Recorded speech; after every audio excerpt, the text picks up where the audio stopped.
Guess you better slow your Mustang down. Oh Lord, what I said now. Mustang Sally now, baby. Oh Lord,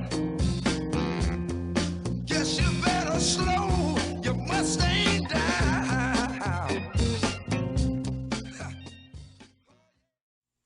Hello, fellow Bulldogs, and welcome to another episode of UNews. I'm Andy Flynn. And I'm Seth Bingham. Let's get started.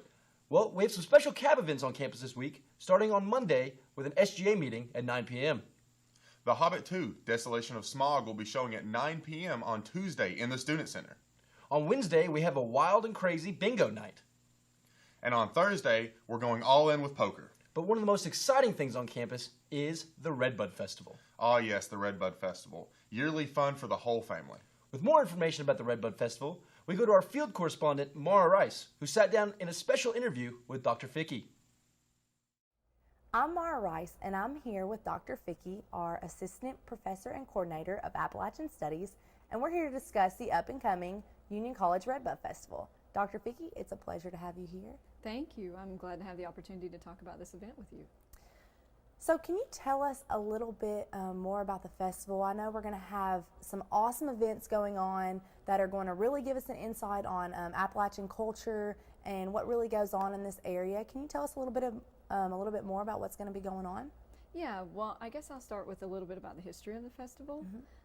The festival emerged from a grassroots effort to celebrate Appalachian tradition, culture, and craft.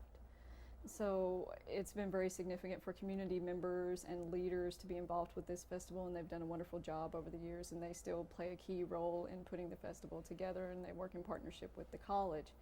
The festival also sort of emerged out of a need to bring tourists to the region, and being the Redbud Festival of Appalachian culture and having this focus on Appalachia means it's not just a local festival, right? It's always at its very core been a regional festival.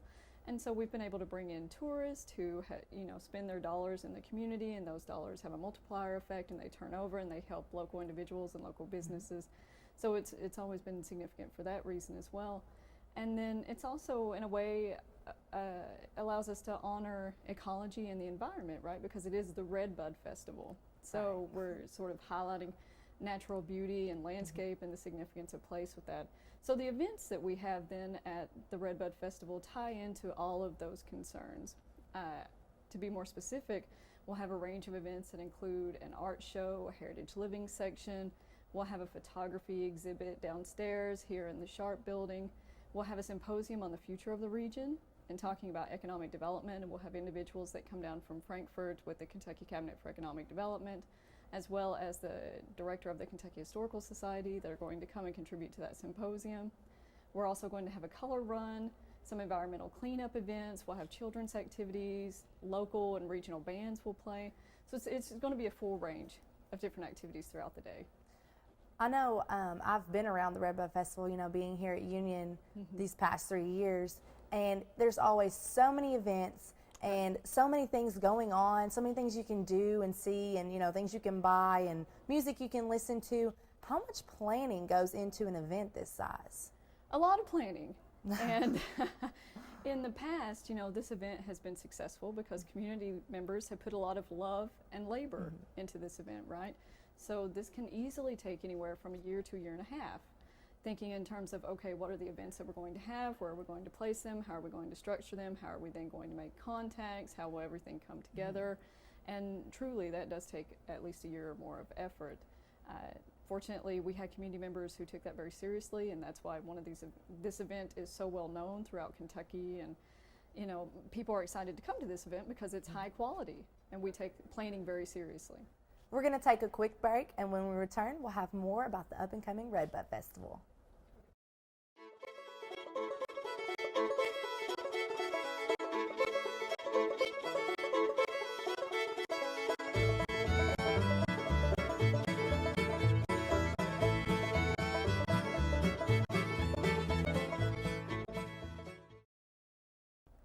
Welcome back. I'm Mara Rice, and I'm here with Dr. Fickey, and she's telling us all about the Redbud Festival we're going to have on campus.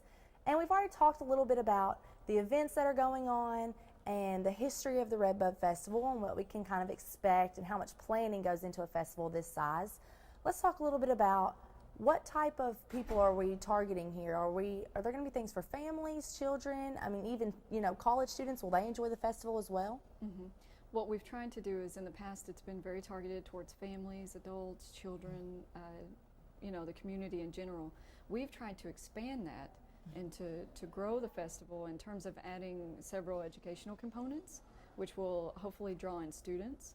So the first of those will be on April the 11th in the afternoon at 1 p.m., and that's going to be the symposium that I mentioned earlier on reimagining economic development and thinking about the importance of history and place.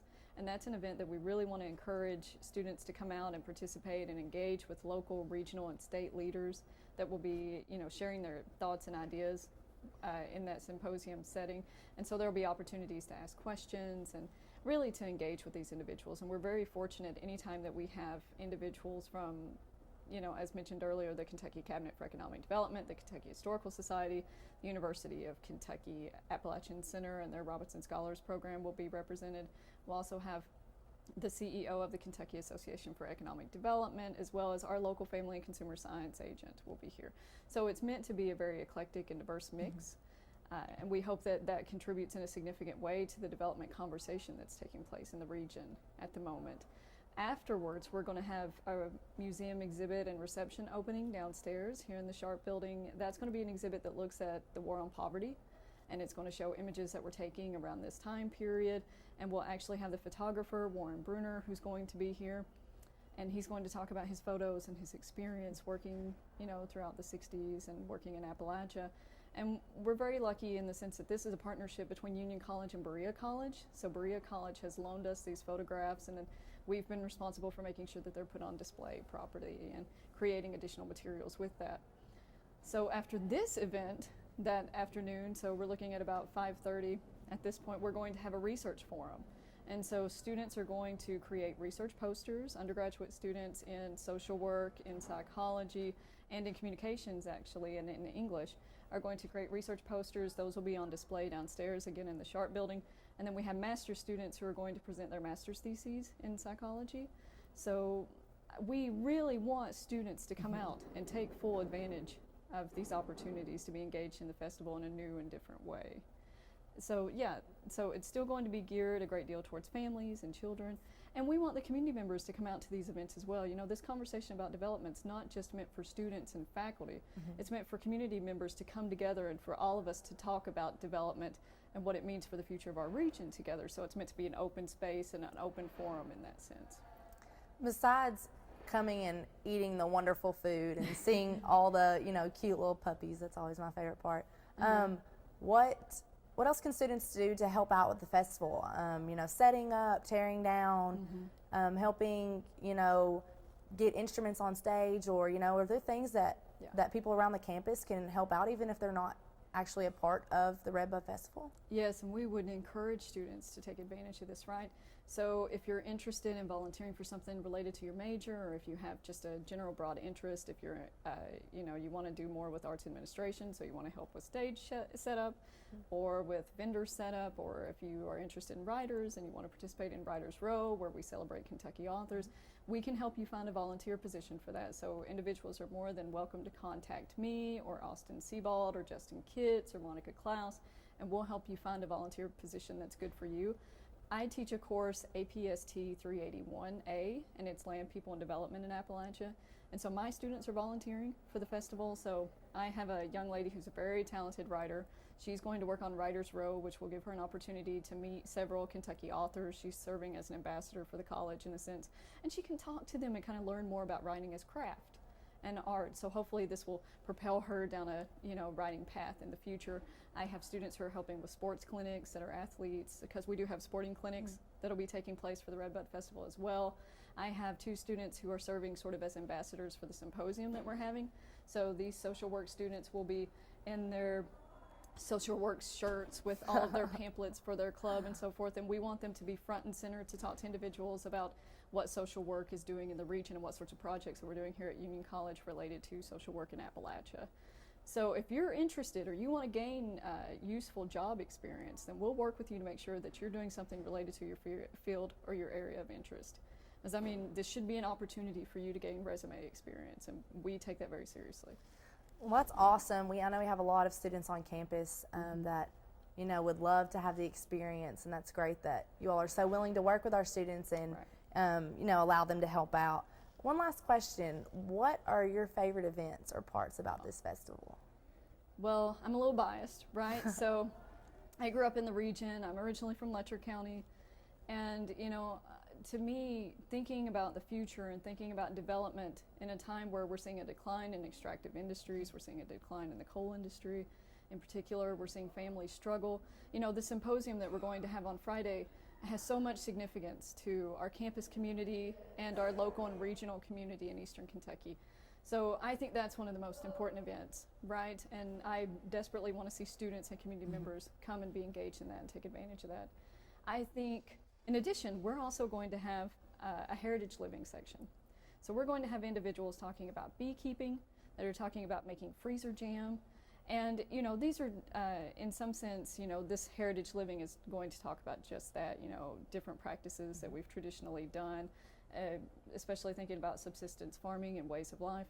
But this section is important because it's not just about celebrating the past, but it's thinking about how these practices are still relevant in the future. One of the things that development practitioners and individuals working in economic development throughout the region are talking about are alternative economic practices. So how can we make a living beyond wage labor or in addition to wage labor? And these practices give us a different way to talk about how can we survive well? How do we avoid overly processed foods? What are different ways that we can engage in making them? What does it mean to think about meaningful work? And if we think about craft production or small-scale agriculture, that allows us to engage and work in a different way than going to a factory or going to a 9-to-5 wage labor job. So it's not just about celebrating the past, right? But thinking about how the past can inform the present and the future. So yes, obviously biased, but I think, my favorite events, the ones that I'm most excited to see how they play out, would be the symposium and then the heritage living section, and to see all the individuals that will come together, especially within that heritage living section, because that's going to be where you're going to see, great grandparents with, great grandchildren who are there like enjoying all of that together and thinking about all of those things together. You get the full range of generations in that sense, I think, and I'm looking forward to seeing how all of that plays out. Well, thank you so much, Dr. Vicky, for You're your very time. welcome. Everyone, get out to the Redbud Festival. We're going to have awesome activities. We're going to have everything you can think of, from Appalachian culture and educational stuff, and even fun, crafts and things you can buy, great food you can eat. So come out and support the Redbud Festival. I'm Mara Rice for UNews. Thanks, Mara. For more information about the Redbud Festival, you can visit www.redbudfestky.com. I think I'm going to adopt a puppy this year, Seth. I might adopt too, Andy. Well, you one-upped me. All right, well, stay tuned. We'll be right back. Welcome to the kennel. I'm the manager, Aaron Farmer, located upstairs in the Student Center.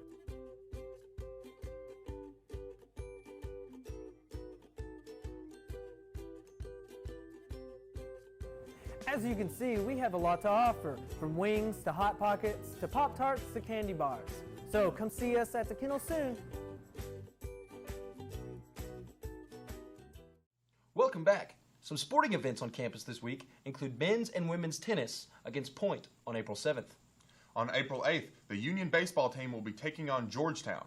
Come out and support the Bulldogs. Another fun event that will take place on April 26th is the Barber Vegas Masquerade. If you haven't found a date yet, you need to hurry. Also, I'm a very good dancer, ladies. I'm sure you are, Seth. I'm sure you are. Professionally run blackjack and Texas Hold'em tables will be at the Masquerade. Also, Andy can tear up the dance floor too. We're on the air, Seth.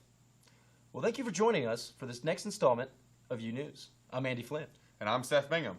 Sweet dreams. And God bless America.